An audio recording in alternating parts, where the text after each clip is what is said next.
Done. Kidnapping, trapping, kidnapping, trapping, kidnapping, trapping,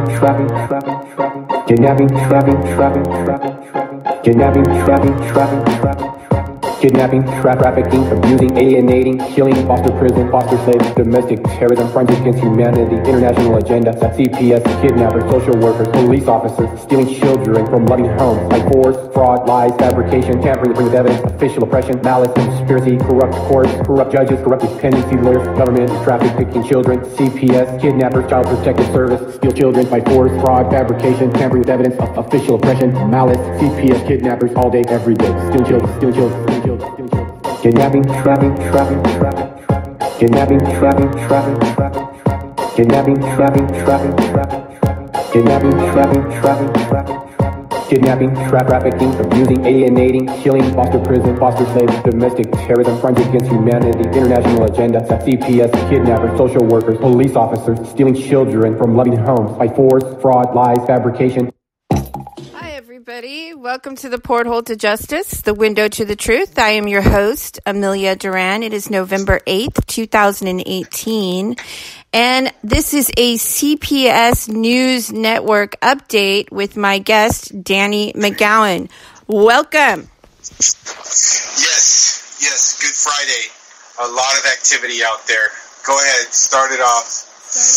Me? Okay, well, we're going to talk about some of the top stories in the CPS News Network, and one of those, let me bring it up just a second, stand by. It's also in the Social Media News Network, exclusively on Facebook. You can check us out, Social Media News Network. Okay, 10-year-old little girl is being charged like an adult for murder. She was originally a foster care placement with a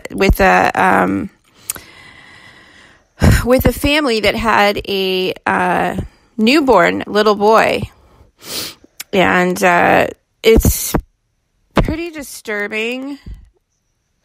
Let's see. Child apprehension laws to be, okay. There's also child apprehension laws are going to be amended. Poverty is they're looking to make poverty. Not the reason for removal. Yeah, that is in CTV News. Okay, let's see. I'm trying to find this article. I think that was from Canada, the poverty one for the removals coming out of Canada. Yeah. CAS, the CAS system. We are having an effect on foster care. It's a black eye like never before. There is a movie coming out, the 16th Instant Family, promoting foster care, child trafficking. Just promoting it, thinking it's funny, it's comedy, when it's clearly the most dangerous place in the United States for any child. They're sexualizing the foster actors that are actually playing the roles and showing how easy it is, and it can be fun and joyous. And despite the fact that 90% of the kids in foster care have never been abused, they're abused when they're taken from parents or family. They're trafficked around for money, multiple foster homes. The injuries. They're traumatized in their initial placement, because when they're traumatized, they have things like ADHD or childhood PTSD, and they can then be medicated and qualify for more federal funding and more federal dollars under Title IV, right? Of course, yes. We can't imagine traumas, what these psychotropics are doing. These kids are so young. They're drugging them down to age 4. everything's off the charts. I'm gonna play a little bit of audio regarding this 10-year-old Wisconsin girl who's being charged as an adult in connection to the death of her 6-month-old sibling. She was a foster placement with this family with a new little boy. Devastating story. A 6-month-old baby boy is dead, and a 10-year-old girl is accused of intentionally killing him. This happened last week in Chippewa County, Wisconsin, in the town of Tilden. And our Catherine Johnson is live outside the courthouse in Chippewa Falls, where that 10-year-old girl made her first court appearance today. Catherine? Guys, here in Wisconsin, it's state law if the accused is 10 years old or older that their first appearance be made in adult court if they're charged with first-degree felony murder, like in this case. She panicked and didn't know what to do and didn't want to get into trouble. In front of the victim's family, the prosecutor laid out the case, alleging the girl dropped a 6-month-old baby boy on his head here at this home daycare near Chippewa Falls. When the baby started crying, the 10-year-old girl panicked, then causing what prosecutors say was intentional fatal head trauma to the baby. The young defendant came before a judge in shackles, crying into her mother's arms throughout her bond hearing. We aren't sharing her identity because of her young age. Investigators say the 10-year-old confessed to the act in an interview. They took her shoes and a footstool from the daycare as evidence. The baby boy died in a St. Paul hospital 2 days later. The injuries sustained by the 6-month boy was not an accident. So I just want to, the fact that I want to reiterate with this case, these children are placed initially in traumatizing placements out the gate. Oftentimes, these are not isolated incidences. So these children, a lot of these children that are being placed multiple times have experienced a lot of trauma. And this is the gateway, folks, for evil in this world. What we're doing to the innocent children, this is, not, we're in for a wild ride. That's all I can say. Are you understanding what I'm trying to get at? The psychotropic for giving the kids down to age 4, very powerful. They give the kid a total disassociation from reality. They cause manic aggression. They cause suicides. They cause thoughts of suicide. It also causes SAD, separation anxiety disorder. Okay. All sorts of traumas. PTSD is just PTSD in children is ADHD. It's sustained from trauma. Sure, just, ridiculous. I don't know how long the foster girl was at this home for this to happen. Lack of supervision, for the child, somebody wasn't watching the infant, somebody didn't know this 10-year-old very well. It's awful that she's being put in an adult environment for prosecution. That's ridiculous. She shouldn't be there. She's way too young. She shouldn't be in a court setting whatsoever. It should be a different type of an environment. That makes it worse to put them at that young of an age into an incarceration environment, handcuffs, jumpsuits. You further traumatize a very young, fragile mind who's already experiencing the abuse from just being in foster care, not being with their family. We know from profiling these cases for so many years that, a lot of these shooters as well that are committing these crimes, they're targeted individuals from the foster care system. A lot of these events are these traumatized children. And you can name a few. Help me here. Yeah, Parkland, Florida, the shooting there, the foster kid, his background is very vague. Had a foster parent, supposedly both of them die, and within 4 months he's shooting 16 kids in Parkland, Florida. The case of the notorious case of Sharice Iverson, Las Vegas, 8-year-old strangulation, bathroom, foster kid, just being prescribed 30 days prior psychotropics, and he willingly admit that he was completely out of it. But if you research the psychotropics he was being given, it causes total separation from reality, aggression, suicidal thoughts. But all those, these psychotropic drugs are causing people to separate from reality, and it's scary what they're giving teenagers. And a lot of these teenagers that are aging out of the system, they also have very expensive trusts as well that can be, turn over to the state, right? I don't know if they have it. Yeah, the Florida shooter, he had an estate, but from his mother. But why they're using him to be under the influence of these things, and they're using mental illness a lot, post-traumatic stress. They're calling, like the shooter in Thousand Oaks, in his mental illness is just it's the buzzword, post-traumatic. They're throwing a lot of that out there.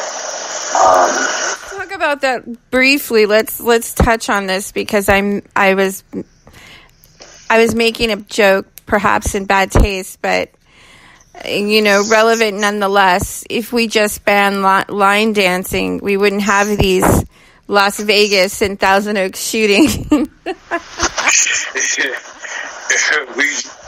I can say we have a motive. I mean, it's clear.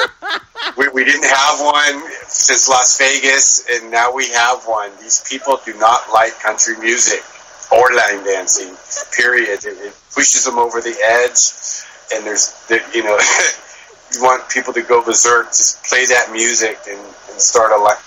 If we just cease line dancing, we could definitely curb. What are the odds, though? Seriously, what are the odds of the same 60 people that were involved in the Las Vegas shooting were also present at the Thousand Oaks borderline shooting?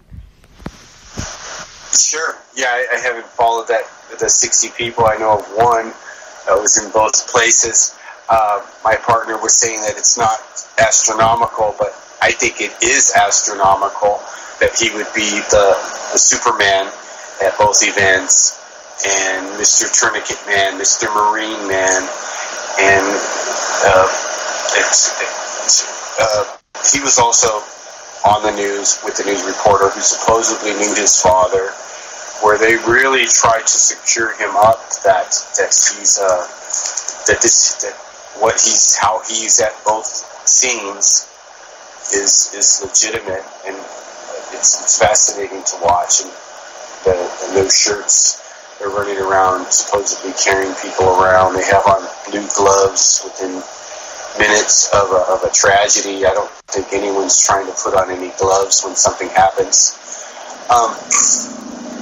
in an emergency like that. So there's just discrepancies there, and they need to be looked at. And listen, the FBI is everywhere over there. They're making sure it's not that you don't see the sheriffs doing the raid on the home. It's all FBI, yet this isn't classified a terrorist act, yet they're investigating like it is. Why they completely take over the crime scene, the home, they're making sure that the FBI is seen out there a lot in this. So, the Marine guy, his post-traumatic stress, all the half-staffs, what they're going to try to do now, they're going to try to take the guns. But I always say that if they wanted your guns, they could take them at any time they wanted to. They really could. And everybody, just like they're taking children with CPS, they could take your gun. You'd shut up and you'd stop all this. I'm not going down that way or whatever. But everyone coughs. If they're coughing up their kids, like people are, and they're not standing their ground, how hard would it be to take people's guns? Literally, it wouldn't be that difficult for them to just say, we're taking everything and get away with it. No, I love how, automatically there's somebody irate on the news, saying, I don't want your prayers. I don't want your grace. I want guns banned. I want Americans to be disarmed so they can't fight back against this pedophilia and war on the families. I want all their guns taken away. That's what I want. Sure. You found somebody like that ranting? Yes, she was on the news. She was on the news saying exactly that. Everything's half-staffed all the way to Washington. We have mass murders all the time. We had 4 foster kids murdered in the last 30 days at one home. Teenagers, 4 of them. There's no half-staff. There's no recognition of these mass murders of foster kids. We had 6 go off a cliff in California with 2 other women. Where's the half-staff? These are mass murder suicides. Strategy. Just look at the strategy of what's happening and the timing just after the so-called vote. And then they have something. There was some kind of war going on over there in Thousand Oaks. There's fire. 12 people were killed in a shooting. There's fire spreading everywhere. All these multi-million-dollar homes. Sure, and they're supposedly driving the sheriff around in a actual hearse with a American flag, like it's within the next day they're driving this black hearse. When the sheriff dies, don't they avoid a federal investigation of the department when a sheriff dies or something like that? Okay, that it becomes a federal investigation, possibly, right? If they kill the feds would be involved in a officer-involved murder, possibly. I don't know. It's speculation on my part, but I'm just saying. Line dancing, just... We should warn everyone. We didn't have a motive. The motive, we couldn't figure it out. Nobody knew what the Las Vegas motive was. I'm laughing. I have. It's so bad. I have to laugh. So no band line dancing, country music. It drives people. It's pushing people over the edge. So we should definitely be careful about what we're listening to. What we're dancing.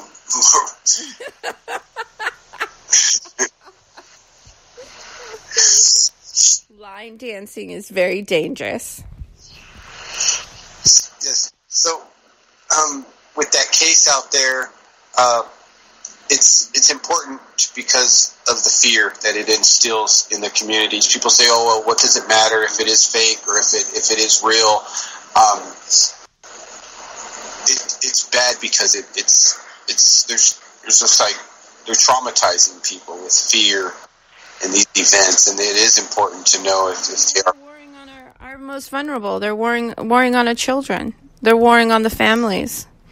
If it's legitimate or not. It is like a war zone over there, straight up. You got the 12 big shooting. We got the fire over there that they started. They shut the whole freeway down.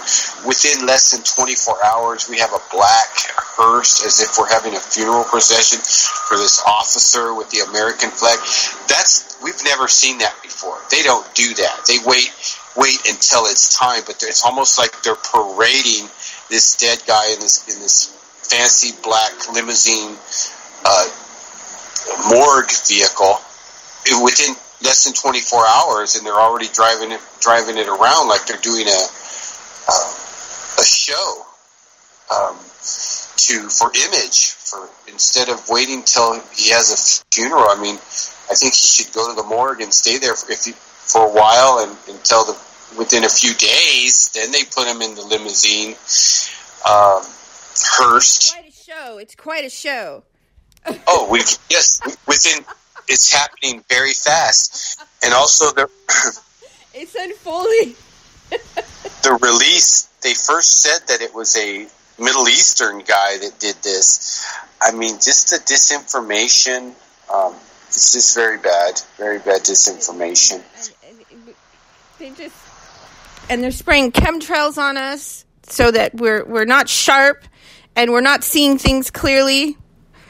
They make it sound like it's all conspiracy. What are the chances that Superboy would get both? I'm sorry.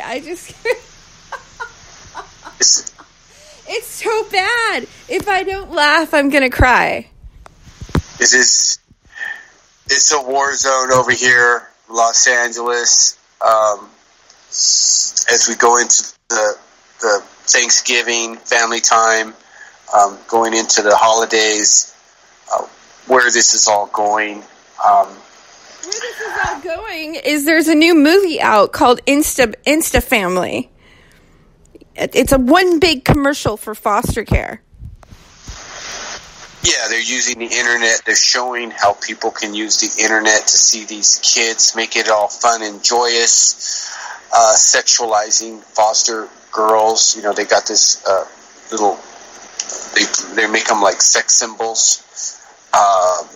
So that, you know, sexualizing and making fun of foster kids, making it look like fun and games when it's very dangerous for any child in there at any time that's not with family. I mean, just statistically, it's just so much danger in there. And then the lifestyle that they pick up, the lifestyle they learn, you know, they're the vagabonds, the hobos of society. They're discarded, they're alienated, and they're trafficked for money. And foster children are the most targeted individuals in our society. Are foster care children. They end up on this database that they never get off of, even as adults.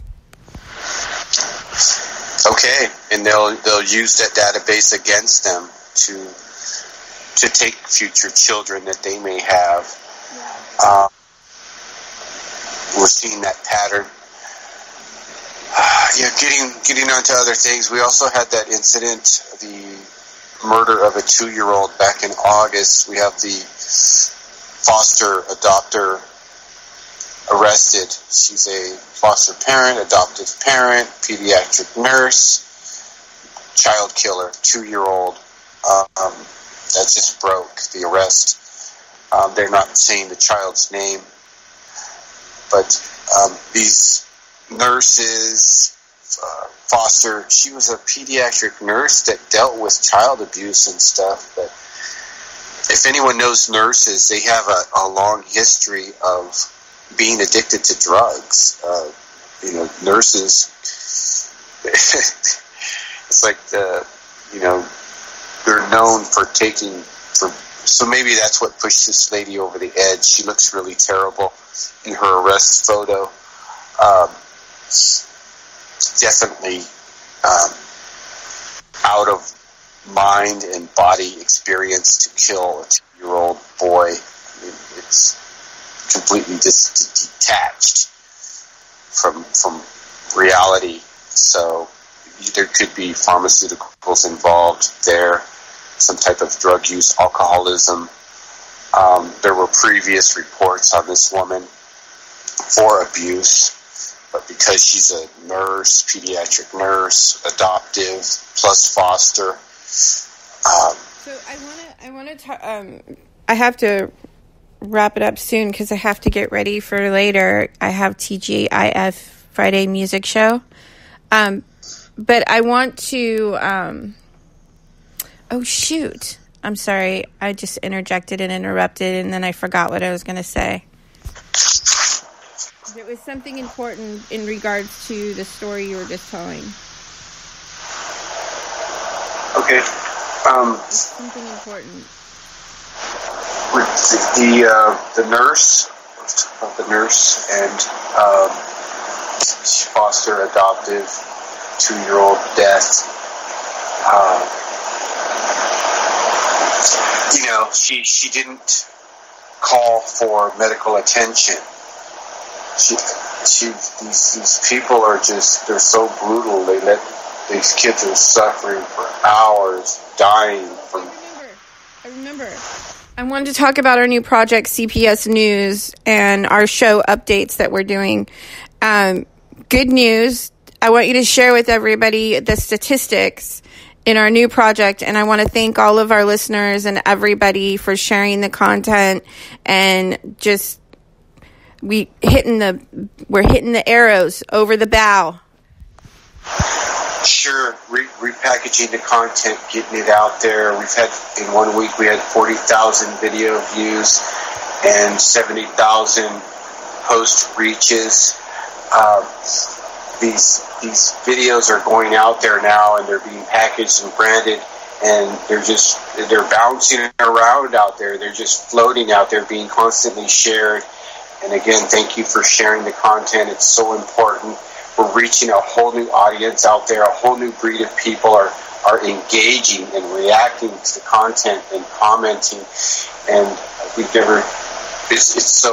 feel like we're breaking new ground as our reach. I mean, it's hard. It's hard, and we're gonna get, people are gonna try to discredit us. They're gonna try to attack our characters. But half of the battle, folks, is us changing the perception, the masses' perception of this government entity that is controlling so many arms of our government and is at the pit of so much of the corruption.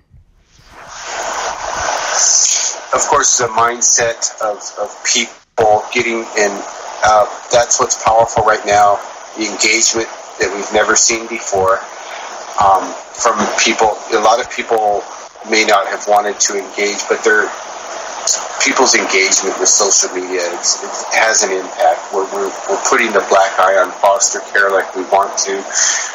If there's no criminal charges, no child removal, and that's the core of the foster war demand. It's very simple, and just a whole new oversight and a supervision and monitoring and training courses for foster kids. This is an unregulated government agency with unlimited powers. Children training courses for what to look out for as a foster kid. They are the most vulnerable, and almost giving them all a cellular phone, all training courses that they have to take to what to look out for, the people to look out for. It's so important that they need to protect themselves and know how to tell the right person and how to get out of bad situations. How to report these crimes. These kids are completely vulnerable when they're placed into these foster placements, and they're not given any kind of, training on how to protect themselves or who to contact in an emergency. They're not given any kind of resources at all whatsoever. The total shock.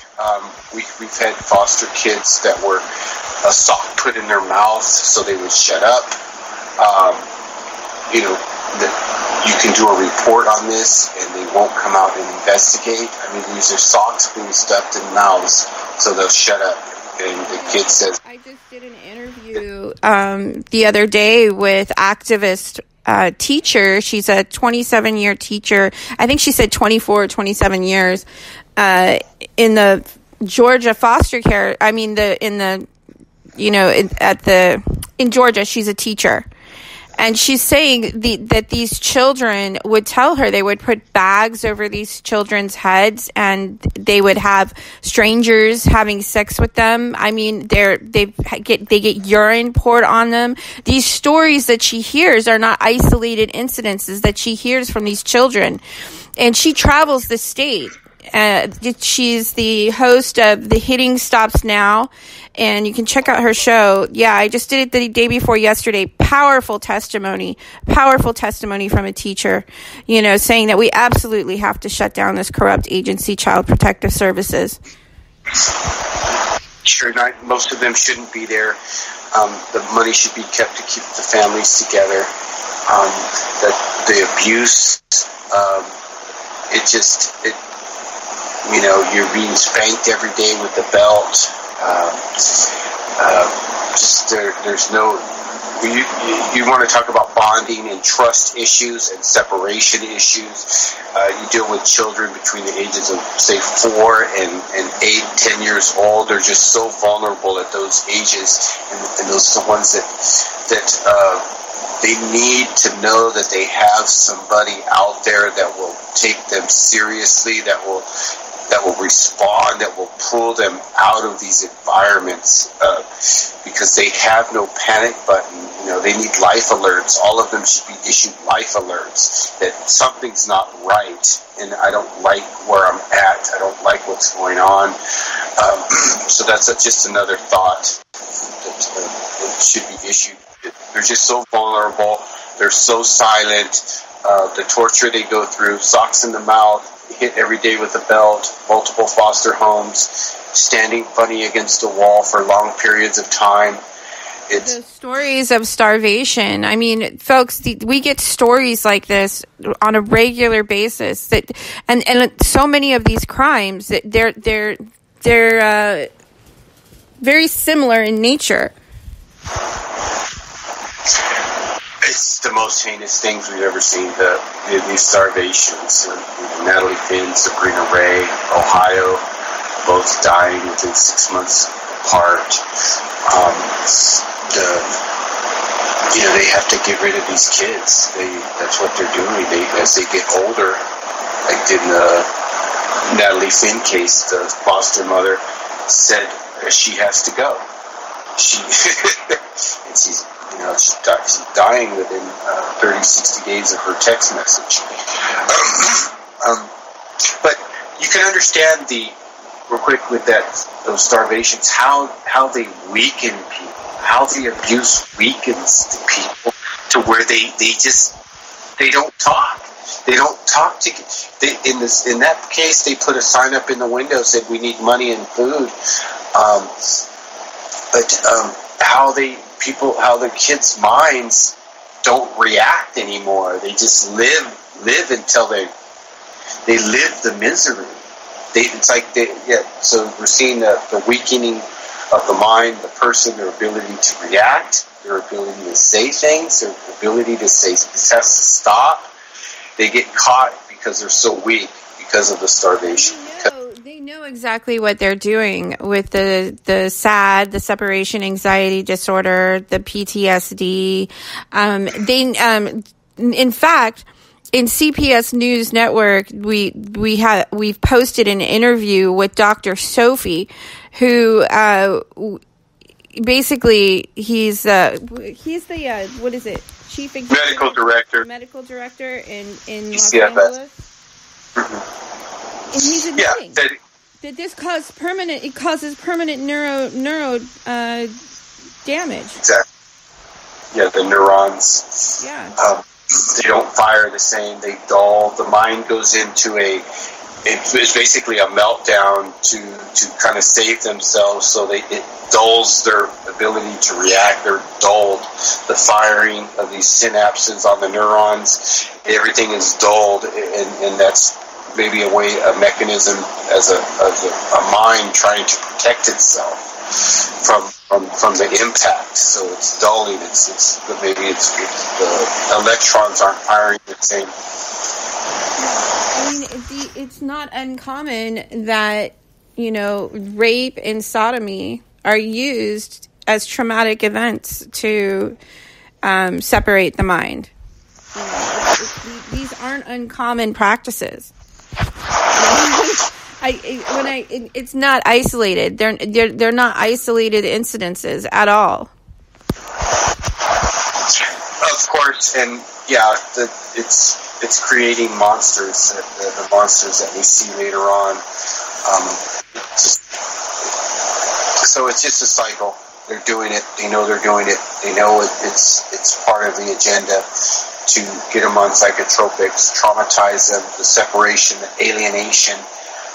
There's just nothing worse than separating kids from their parents or family, and especially if there's no crime. There's just no greater crime against people by taking their kids and not charging them with the crime of abuse and neglect.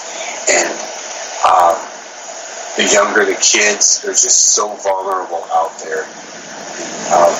We're getting the black eye on foster care like we want to, and we're hoping that it goes into like a, don't eat grapes, the great don't eat grapes boycott with Susan Chavez, or just the boycott of fur, like don't get involved in the fur trade. We want that to happen with foster care. So we're asking people to boycott Innocent Family, coming out of Hollywood this 16th, sexualizing foster kids.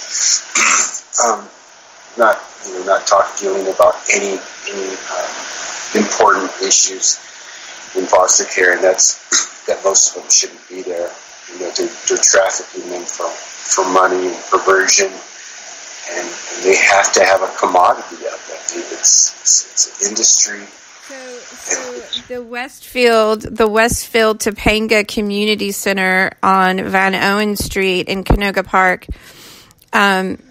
is open today for surrounding communities impacted by the Woolsey fire and first responders. Unfortunately, though, they will not be able to accommodate pets in the community center.